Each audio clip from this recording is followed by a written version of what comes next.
Hello, everyone, and welcome to Slash Film Daily. Today is Friday, May 10th, 2024. On today's episode of the show, we're going to be talking about Kingdom of the Planet of the Apes, and we're going to present an interview with the movie's director, Wes Ball. My name is Ben Pearson. I'm an editor at slashfilm.com, and I'm joined on today's episode by Slash Film editor, BJ Colangelo. Hi. BJ, what did you think about Kingdom of the Planet of the Apes? We're going to do a spoiler-free little discussion here, and then we'll get into some spoiler stuff later. But what did you think about this movie? Oh, I love my ape boys. I love them so much. No, I really enjoyed Kingdom of the Planet of the Apes, and I'll admit I was a little hesitant at first because I thought the previous trilogy was such a strong installment, but Wes Ball is cooking with gas in this movie, and he is remembering that in an action adventure movie, you also need adventure because this is such an adventure. Yeah, I feel like this movie stands on the shoulders of the trilogy that came before. I mean, it is very much not a Caesar, the main character played by Andy Serkis in those movies, is not a main character of this film, but his legacy, his shadow it looms so large in this movie. I just feel like that's a really smart approach to continuing this franchise instead of doing something set in the immediate aftermath. There's been enough time that's passed in this world to provide for really interesting interpretations of the lessons that he sort of imparted to his fellow apes in the previous movie. So I really love the structural stuff here. I think it's just a pretty solid script, and I think also West Ball is just like, I had not seen any of the Maze Runner movies, but people have been telling me for years, like, "Hey, this guy's legit." And now seeing it, I'm like, "Yep, this guy seems pretty legit." Yeah. So And I love exactly what you said with the Caesar legacy and how it is a part of it because this is taking place a couple hundred years later. So it's also a great examination in the ways that history changes over time, stories get lost, they get reinterpreted like a game of telephone. And I thought that was a really interesting way to approach the mythos of the apes and how their planet came to be, what their relationship is with humans. Really fascinating stuff. Yeah, and then there's obviously like the real world component that's always been there for these apes movies of like commentary, commenting on real world stuff, and like that tact that they took in terms of telling the story is just really interesting to think about, like how religion operates in our current society, and sort of the idea of like twisting words around to amass your own power, or sort of poisoning original teachings, and sort of various interpretations and factions splitting off from that. All of that stuff is like really juicy stuff to drop into the middle of a summer movie. So I appreciated that.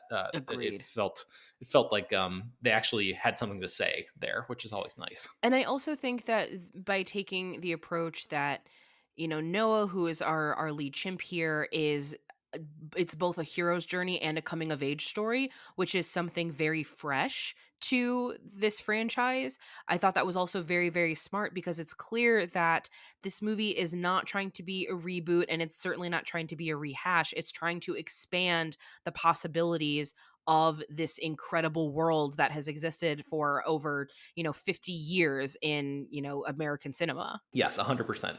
So I wanted to know what other stuff you thought this movie does well. I really like that it brings back levity. I know that in our review written by Whitney Seibold, he talks about that, about how the original Planet of the Apes movies, there's almost whimsy to them. And then in this most recent trilogy, it's very bleak. It's a very much a reflection of our own very broken society that we have now. And this movie doesn't forget that brokenness and that bleakness of that trilogy, but injects a lot of life into this story where there's jokes, there's warmth between the characters. Mhm. I love, Raka having these like very silly lines every once in a while. There's one that I don't want to say until we get into spoiler territory, but it made me laugh like very hard out loud in the middle of the theater. And I like having that balance back because ultimately we know where the Planet of the Apes stories end up because the first movie is essentially the last movie. We're working in reverse here. And Mhm. so we know where we're heading. And the fact that it's not feeling like we're on the Green Mile the entire way there is great. Yeah, so you mentioned Raka. Shout out to Peter Macon, who is the actor who plays Raka, who is like the orangutan sage figure who sort of offers advice and becomes kind of like a father figure to Noah, who is played by Owen Teague. I thought the performances across the board were pretty solid. I don't know if I could pick out like a weak link, but I Mhm. thought Owen Teague was exceptional and Peter Macon was just great. Like his voice in particular is so amazing. It reminded me of like that sort of velvety baritone of like Lawrence Fishburne or somebody like that. So, Yeah, very much so.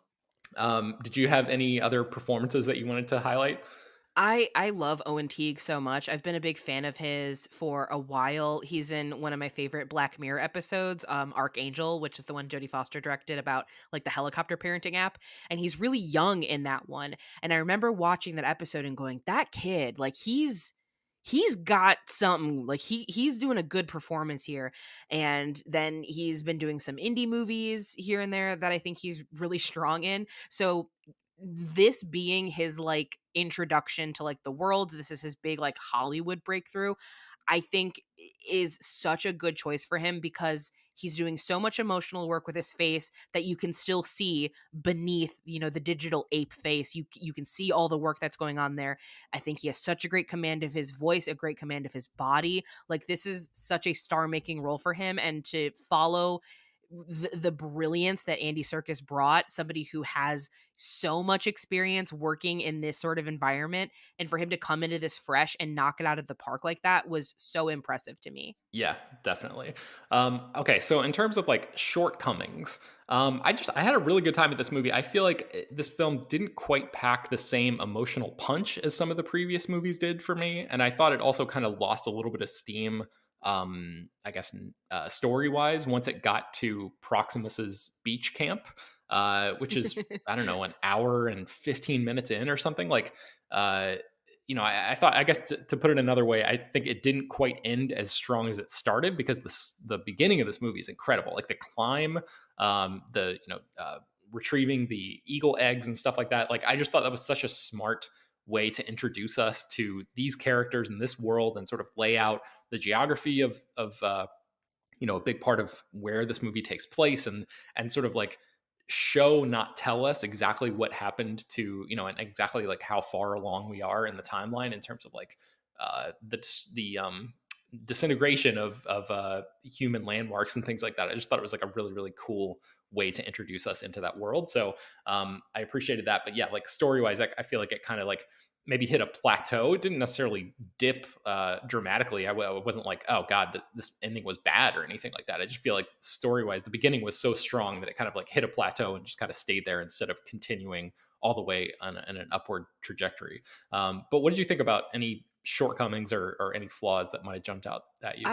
I wish that we would have gotten a little bit more time at the beach camp before we head into like our big climax, if only to get a better understanding of what life is like at the beach camp with all of the apes that have been brought there with beyond their will. I think that would have allowed the ending stakes to feel a bit more severe for me, but this is already the longest movie in the entire franchise, so I don't think they were gonna be able to get away with that. Yeah. And Yeah, there's that's a good nothing point. in like, before they get there, there's nothing I would get rid of. So it's like, well, either we stay longer or this climax isn't going to hit quite as hard as I think that it could have, but I also think that in no universe should this be the only movie. I think this needs to be another trilogy, and I think they should trust Wes Ball's vision because he clearly has an idea of where this needs to go next, and in talking with him, he definitely knew where he knows where he wants this to go, and I want to see it. Mhm. Yeah, I guess I would say it speaks well of the movie that like even if that ends up not happening and like they just stop making these movies forever, I feel like it feels like a complete story. This movie does. I feel like the arc of the Noah character from where he begins to where he ends is like satisfying to me, and like Mhm.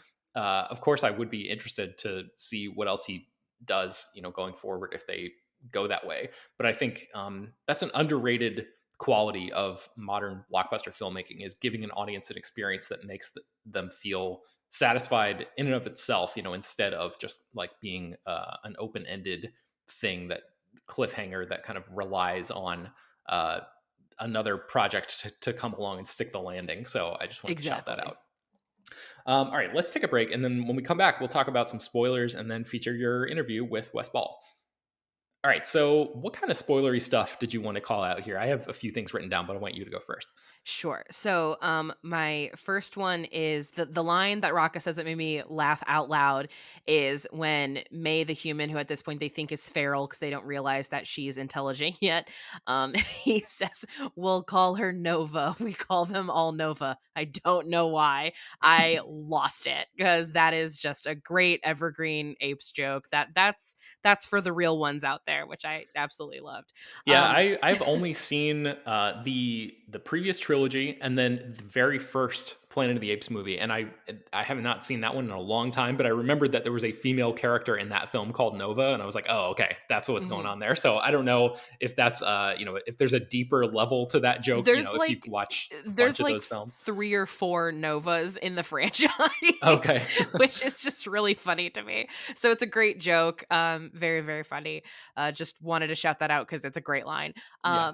But the big spoiler thing that, like, really, really got me is, there's this vault that is containing all of, essentially human history is locked in this vault, our weapons, our intelligence, our stories, and at one point the chimps are in there and they find a stack of books, and the first one on top is like the Dr. Seuss ABC book, and the pit in my stomach that hit immediately of, oh my god, I know they're going to find a book in here that's going to show a zoo, and they're going to see what life was like for apes and chimps before everything happened. Mhm. It like viscerally upset me in a way I was not anticipating because it's so small, but because of what the Planet of the Apes movies have always been as like a reflection of our own like political society and the things that we're doing, like watching characters come face to face with the horrors of their history is just something that's deeply upsetting to me, especially because Noah has so much trust in May, and to know this is the world that she wants to go back to and like this is what she's fighting for, that betrayal is and it's all just done through like children's pictures, because ultimately like you don't have to have some big important monologue to make a point. It literally can be as simple as a children's drawing to illustrate your point, and it does it so wonderfully.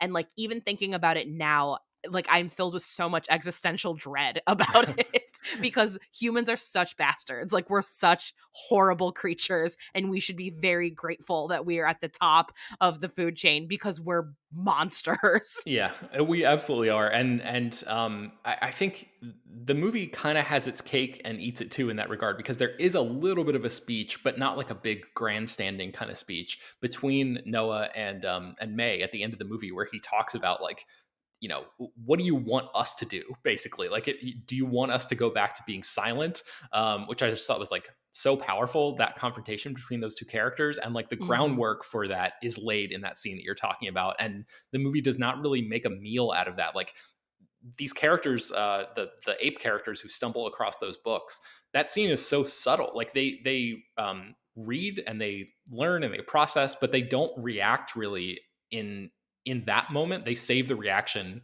for later on, and you understand later, like, oh, okay, like they definitely understand what this means, and that humans are sort of like the not sort of the villains of this story. So I mean, and ultimately, like the reason that the world is the way that it is because of us. Like we did this to ourselves. yeah. And so to see, it's like it's so human of us to refuse to accept that we are the problem, that we are the people who did this, and to be like, no, but I want it to go back to the way that it is. I have a lot of very strong COVID-19 feelings about the read of this movie and Mm. how many people are so desperate to like, no, no, no, we want to go back to normal. We're going to ignore this, horrible thing that's in front of our faces. And it's like, but you can't. Like, the world is different now. And like, that's how this world is. Like, you can't put the apes and the chimps back in cages. The world is different now. And you need Yeah. to accept that it's different now. And so, like, I think that's why it got me so much because, I'm very immunocompromised. My entire world has been dramatically shifted and continues to be dramatically shifted because of COVID. And I feel like I'm going insane half the time because people are like, it's not a big deal. It's not a big deal at all. And so to watch May be like, we have to go back. It was ours first. I'm like, shut up. No, it's Yeah. different now. Yeah, I mean, talking about this movie as like a reflection of some of the political stuff that's going on right now. Like, I feel like the killing William H. Macy, to me, that felt representative of like the younger generation's unwillingness to accept conventional ways of doing things. I thought Yeah. about the protests that are happening on college campuses where people are putting their bodies on the line to stand up and say, hey, a genocide is happening to the Palestinian people right now, and we don't think our institutions should be funding it, and we don't think our government should be facilitating it. And I thought about the line in The Last Jedi when I think it's Kylo Ren says like, "Let the past die, kill it if you have to." And I thought about there's a line in this movie where one of the characters, it might have been Noah, says like, "That is the law, but the law is wrong." And I thought a lot about Yeah. like the corrupt Supreme Court that we have right now. Like there's just so much going on in this movie that I really appreciated, all these sort of like different layers and levels that you can read into it. Absolutely. And the thing I appreciate the most is that it doesn't feel like the movie is intentionally going, and this is a metaphor for this. Like, it Right. never feels that way. It just feels so naturally embedded into the DNA of this movie, which is also like existentially, crisis inducing because it's a reminder that our history is just constantly repeating itself because this is a 55-year-old franchise and it still feels thematically relevant after all these years because we are the damn dirty apes, god damn it. Yeah.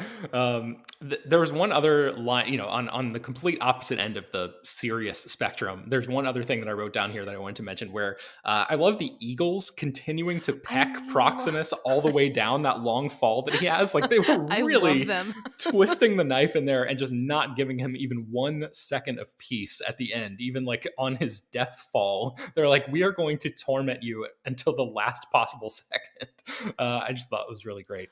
But yeah, all the bird stuff and the sort of relationship between the apes and the eagles in this movie, I thought was really well done, and all of it looks great too. I mean, I don't know if we said that explicitly, but like this movie looks incredible. So Yeah, it's um, really beautiful. Like, the if anybody was worried about Wes Ball making a Legend of Zelda movie, this should hopefully like calm anyone's anxieties about it because the man can build a world and it is beautiful. yeah, I wanted to ask you about the very end of the movie. I guess before we do that, do you have any other things that you wanted to call out before we get to the very end?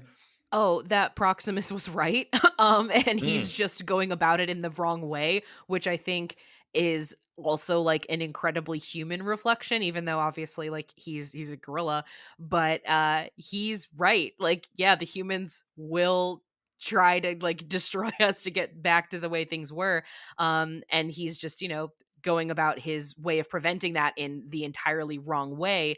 But I also like that May starts out as a character that we know has kind of in this world nefarious intent, but by the end of it, she does gain understanding and she does, she's offered peace and she takes it. And I think that that's really wonderful because that is the thing that Proximus never would have been able to do.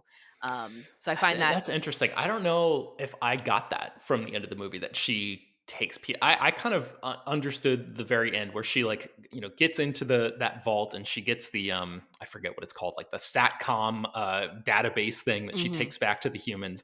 I kind of thought that was like her kind of escaping by the skin of her teeth basically, and then like the fact that she gave that to the humans who are at that base. I feel like if she really learned the lesson that Noah wanted her to learn, she would have broken that thing before she actually gave it back to her people. But that's what I wanted to talk to you about. Like, I think this movie is interesting the way that it ends because in many ways I felt like the film is kind of about finding and creating community, but it ends by cross-cutting those moments of the humans communicating with one another across the planet thanks to that satcom link with imagery of the apes and the big thing that they're looking into, the telescope, where they're Mhm. like looking to the stars. And to me, that was kind of like underlining the message that William H. Macy's character says earlier, where the humans need to stop clinging on to the thing, the way that things were, and start really like grappling and engaging with the way that things actually are. And while the humans are still trying to sort of scrap their way back into being the dominant species on the planet by communicating with each other again, the apes are like looking to the skies and expanding their knowledge base and incorporating their knowledge into these new communities that they're building.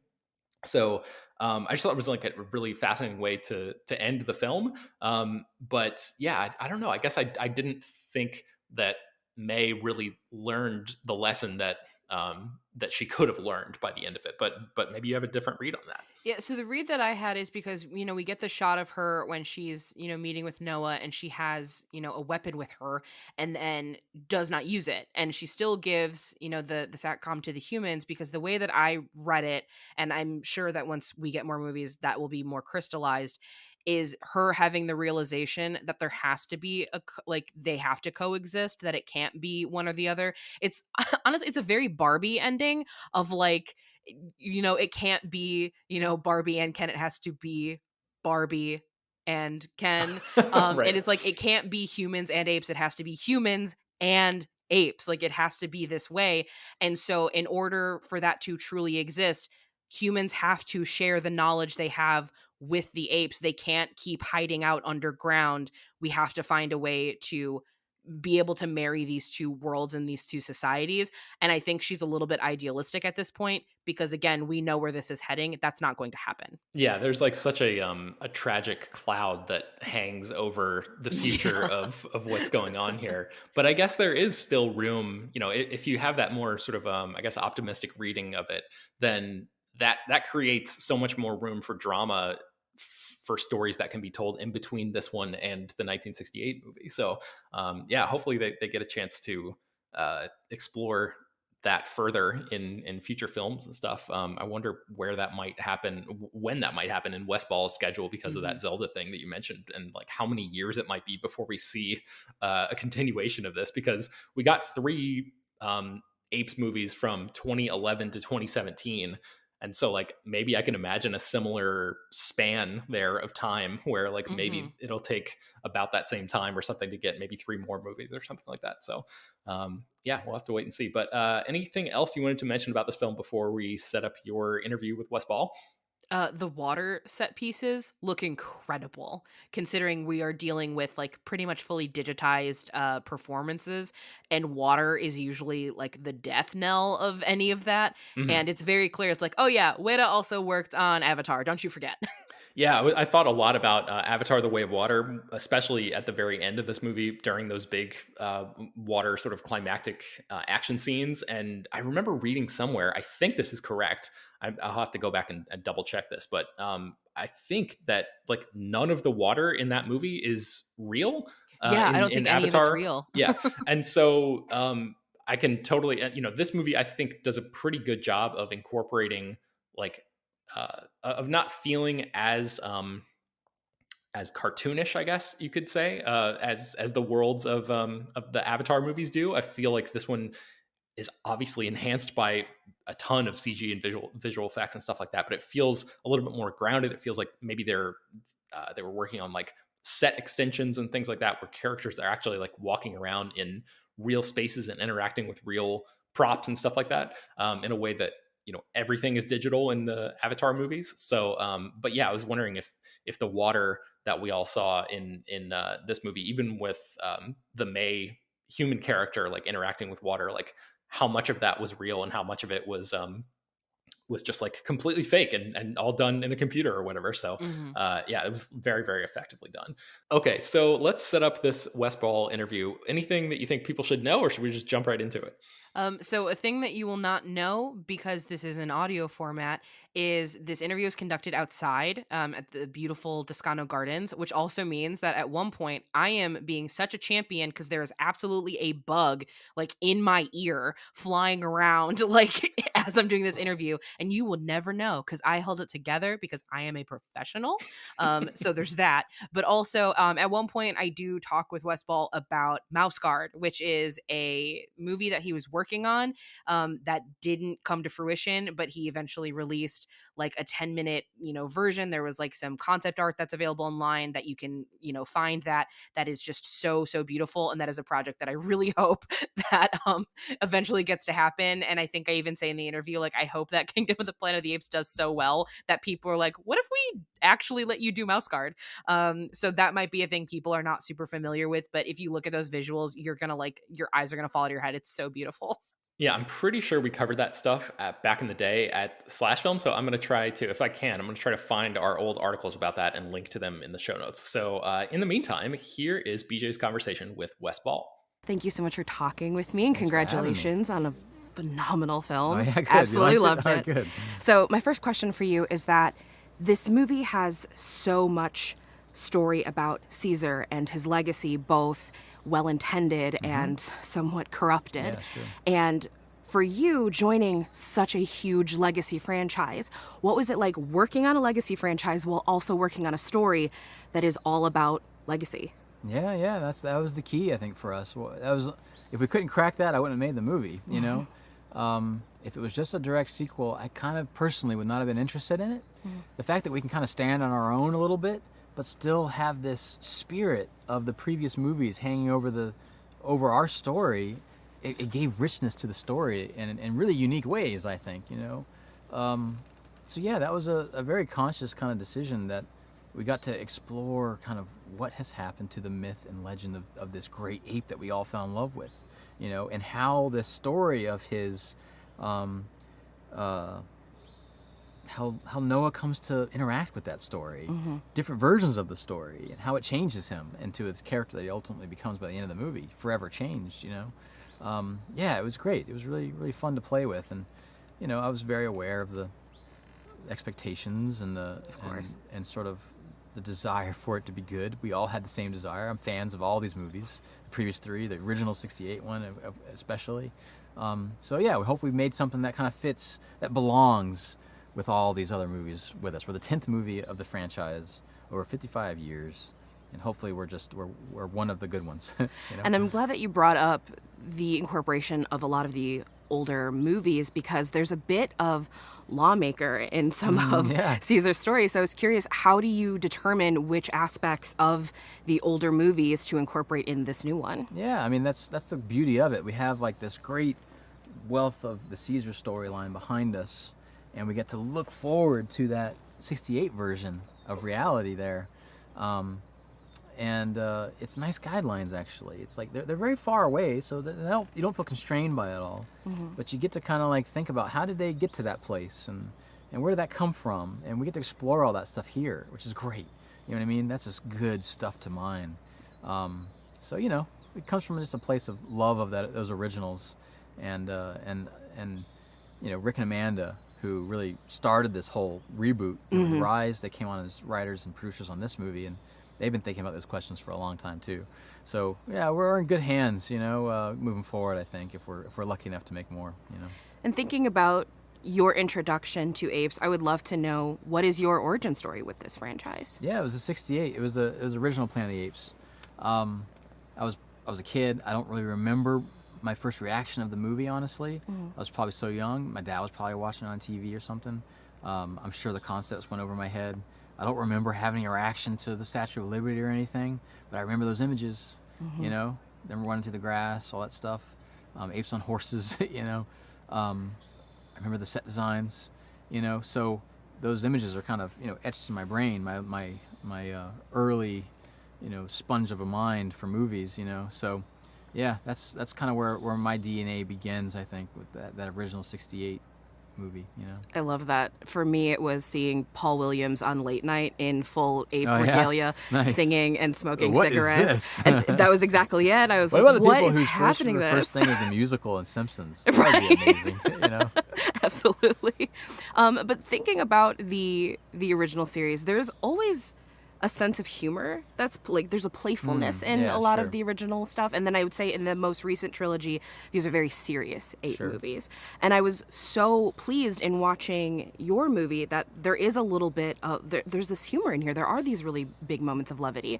So I'm curious, when you're working on this, where do you determine, okay, we need to have Raka, have the jaw drop and drop the blanket. We need that reaction.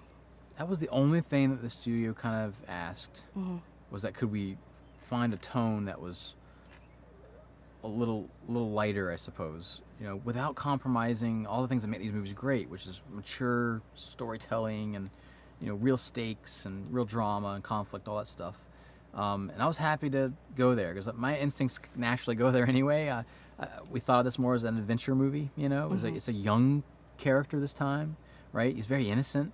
And that's probably where the humor comes from, is that innocence, you know what I mean? Or that sense of being kind of behind on the knowledge of things, And there's more that we actually had to cut out for time, but maybe we'll get it in there for another version of the movie or something. But yeah, just try to give people a good time in the theater, you know what I mean? Try to have some nice, contemplate big ideas next to a campfire, but also, running through the fields being chased by giant, gorillas, and also just some fun moments where you can smile and have a good time and meet these characters, fall in love with these characters. We tried, so. Oh, absolutely. I mean, when it first started, I was so excited to see Noah and his little crew. And I'm like, oh, this is a coming-of-age story. This is a coming-of-age / hero's journey for him. This is wonderful. Such a refreshing choice. That's good. Cool. And then I was also thinking, with May almost feels like she's being pulled out of Richard Matheson's I Am Legend, in the sense that she carries with her the darkness of the previous movies. Yeah, she's carrying that with her, and that surrounds all of humanity. Absolutely, that they are the responsible for where this world ultimately ended up. But I think what's interesting about her role is that she changes almost to become more optimistic and hopeful by the end. Right? He offers peace, and she takes it, with her to her world, and so. It's kind of interesting that she starts in a dark place and kind of ends in a place of, there's the dynamic and relationship that forms between these two characters, as complicated as it becomes, is going to be crucial moving forward. You know what I mean? Absolutely. Yeah. I mean, there's definitely this lesson of, learning from your community, learning from those around you, because when we do see her, we know as the humans watching this, we know how we treat apes. When they get into the vault and they open the book and they pull up the letters, my first thought was, they're going to see, there's going to be a zoo, they're going to know, and everything's going to be destroyed. And Proximus just told him that. Yeah. Proximus because he's right. He's right. Yeah, it's a cool bunch of interesting little things there, Absolutely. And I'm so glad you brought up Proximus, because he's this character that I don't think we see enough of anymore, which is a ruler that has righteous anger and is right. Sure, but of course, it's not maybe the most polite way of going about things. Maybe does it the wrong way, and that's a question about Noah is this. He has multiple father figures that shows up in his life in this movie, right? And all of them end. Yeah. And it's going to be interesting to see how those different ideas, these little angels on his shoulder, whispering to him about how he's going to choose where to go into the future. That's what's going to be really fun to explore, I think, if we're lucky enough to keep going with the movies, about just how this character's innocent, kind of blank slate, of a character is changed forever, by the end, by the things he's learned. You know what I mean? It's kind of cool. Because ultimately with coming of age stories, coming of age isn't just yourself coming of age, it's also getting to that moment where you realize the adults in your life are fallible and they're not perfect. Which is, to me, a big moment, I think, growing up, is when you realize, the elders in my life are wrong and fallible, and that's a big idea, I think, that Noah has to arrive at, to question the people that came before, but without losing a sense of respect and honor for it, right? So that's the trick, That is a cool idea, I thought, as we touched on at least lightly, Because I definitely think the teen years and into the early 20s are some of my favorite characters to look at, because this is when they are their most passionate, and they have their biggest quest for justice, right? And they all think they're invincible, and then they have to realize, things are falling apart. Yeah. Things are hard. They don't have as much power as they once thought Yeah, that they did. totally. So getting to see a character explore that through this, but be, in the world of Planet of the Apes, I thought was such a wonderful choice. That's good. That's cool. So another thing I wanted to talk about is the visual effects in this are beautiful. That's cool. And the world that you've built is lush, and it you feel like you are in it and immersed great. in it. Yeah. So as a director, how do you figure how to give direction to people not knowing 100% what this final product's going to look like? Yeah, well, we had a lot of. I tend to write in pictures, early on. Sometimes it's not even the script, and it ends up winding up in the script because we find it in the image. That's where my approach is visual. I'm better at taking text to the visual, not putting a vision down to text. I work on the different side of things, so I rely on the writers, to help us move forward. A lot of it is me showing them all that artwork, giving them a sense of it, and then just acting it out for them like an idiot, running around trying to make everyone see the same thing. That's the trick, for me, for these kind of movies, is somehow you get them seeing the same movie in their head, and then you rely on them to make choices based on that, and you trust them to go forth. It's a collaborative kind of art form, as is always said, and that applies both to my cinematographer, Jula, and my production designer, Dan Dorrance, and my editors, Dan and Dirk, who did this fantastic job. That's kind of the job, I guess, is to kind of corral everyone into this that way. You know what I mean? And hopefully it all works out in the end, And so Owen Teague's kind of has to carry this entire movie on his shoulders. And I think if you know his work previously, you're like, oh yeah, he's capable. He can do this. But I think a lot of people. This will be an introduction to him. Yeah, I don't think a lot of movie. people are as familiar with him. But so, what was it about his, audition, his performance, where you were like, that's it, that's my Noah? Yeah, it was his tape he sent in, and I tend to cast on instinct. I don't kind of overthink it too much, and I don't know. That's him. That's him, and it was just immediate. You know what I mean? He was like the second tape that I saw, first or second tape that I saw. Oh, wow. And I was terrified. How do we find someone who's going to fill Andy Serkis's shoes? How are we going to do this? And then this tape shows up. Oh, this is going to be easy, And then I kept looking, of course, just to see, but I kept going back to Owen. It was so perfect. And then you talk to him. He's just a nice guy. He's so humble, but he cares so much about doing his best. And he works hard. And I think he deserves a lot of credit for carrying the load of the responsibility that was on him for this movie. He carried this movie, like you said. He's a straight man. He might not get a lot of the credit, I think, all these colorful characters around him, but the movie works because of him, and all the characters that kind of, interface with him as a character. So he deserves a lot of credit, I think. Absolutely. I mean, he's the beating heart, and so without him, everything would fall apart. And so I have time for one last question. I am one of the people that is forever mourning Mouse Guard. Yes. I assume you are as well. Rise up! So I'm curious, what did you learn from working on that project, and how you've moved forward with your career, other projects that you've worked on? What have you taken from Mouse Guard that, still lives on in your filmography? Well, I definitely love it. I think it's the most special thing ever. It's got to be made at some point. Hopefully I can help that happen at some point. That's where I met Matt Reeves. That's where I met Andy Serkis. I kind of started to learn a bit about the process of motion capture, even though that was going to be a full-on Avatar level. It wasn't going to be live action, So, I got my feet wet with what I was going to be doing here in Apes, So I guess it was a natural choice for the studio. After the Mouse Guard thing went down, they said, what would you do with Planet of the Apes? I can see the jump there. Yeah. But I'm with you. I love it. And there's so much more you've not seen that we did. It's incredible. My whole heart's just dying. What that little thing that I released out there was done before we even had a script, and before we developed the studio and built all the sets and did all the concept art. I had so much stuff. It's amazing. It's just sitting there on a hard drive waiting to be woken up.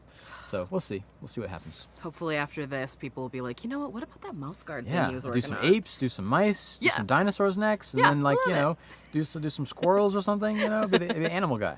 Beautiful. Well, that's my time with you today. Thank All you right. so much for chatting with me. Nice to meet you. All right, that's going to do it for today's episode of the show. You can find much more about Kingdom of the Planet of the Apes and hopefully those mouse guard things that we alluded to earlier at slashfilm.com and linked inside the show notes for this episode. Slash Film Daily is published every weekday, bringing you the most exciting news from the world of movies and TV, as well as deeper dives into the great features you can find on the site. You can subscribe to the show on Apple, Overcast, Spotify, wherever you get your podcasts. Send your feedback, questions, comments, concerns, and mailbag topics to us at bpearson@slashfilm.com. Make sure to leave your name and general geographic location in case we mention your email on the air. Don't forget to take a minute to rate and review the show on Apple Podcasts or Spotify. That really does help us out a lot. Tell your friends about the show any way you can. Thank you so much for listening, and we will talk to you